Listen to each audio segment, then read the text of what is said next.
Praise the Lord. ஆண்டவரிடமிருந்து நன்மை வரணும், ஆண்டவர் உங்களை ஆசீர்வதிக்கணும், எல்லார் முன்னாடியும் தலை நிமிர்ந்து நடக்க செய்யணும், ஆண்டவர் உங்களுக்கு பிள்ளைகளை தரணும், ஆண்டவர் உங்கள் குடும்பத்தை வர்த்திக்க பண்ணணும்னு நினைக்கிற எத்தனை பேர் ஆண்டவரிடம் நீங்கள் கேட்டால் அதை பெற்றுக்கொள்வீர்கள் என முழுமையான விசுவாசத்தோடு காத்திருக்கீங்க? ஒரு நிமிடம் உங்களை நீங்களே சோதிச்சு பாருங்க. ஆண்டவரை நீங்கள் முழுமையாக விசுவாசிக்கிறீங்க அப்படின்னு பேச்சுக்கு சொல்லலாம், ஆனால் ஒரு கஷ்டம் வந்துச்சுன்னா சோர்ந்து போக தான் செய்கிறீங்க.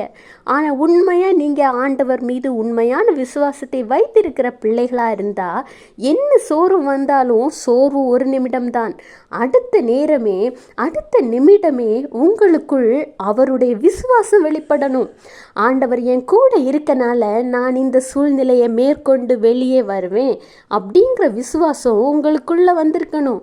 ஆண்டவர் உங்ககிட்டயே உட்கார்ந்து உங்க கூட பேசி கொண்டிருக்கிற இந்த காலகட்டத்தில் கூட இன்னும் எதற்கு அடுத்தவர்களை தேடிக்கொண்டிருக்கிறீர்கள்? உங்கள் அப்பா கிட்ட உங்களுக்கு தேவையான ஒரு காரியம் வேணும்னா பக்கத்து வீட்டுக்காரங்க கிட்ட சொல்லி பேசுவீங்களா, இல்லை நீங்களே டைரக்டாக போய் கேட்பீங்களா? நீங்கள் பக்கத்து வீட்டுக்காரங்கிட்ட சொல்லி கேட்டீங்கன்னா அது கிடைக்க வாரங்கள் ஆகலாம், மாதங்கள் ஆகலாம், வருடங்கள் ஆகலாம், ஏன் சில சமயம் கிடைக்காமல் கூட போகலாம்.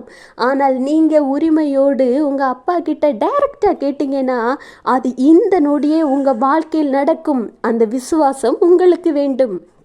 கர்த்தர் சொல்கிறார், சங்கீதம் 121:2, வானத்தையும் பூமியையும் உண்டாக்கின கர்த்தரிடத்திலிருந்து எனக்கு ஒத்தாசை வரும்.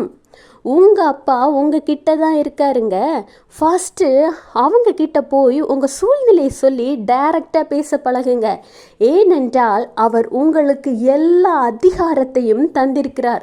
இப்படி செய்யும் பொழுது ஆசீர்வாதத்தை நீங்கள் சுதந்திரித்து கொள்வதை யாராலையும் தடுக்க முடியாது. சாத்தான் உங்கள் குடும்பத்திற்குள் இடைப்படவே முடியாது. எல்லாத்துக்கும் மேலே ஒன்று மட்டும் ஞாபகம் வச்சுக்கோங்க, உங்கள் விசுவாசம்தான் உங்களை ரட்சிக்கும். Have a blessed day. Jesus bless you.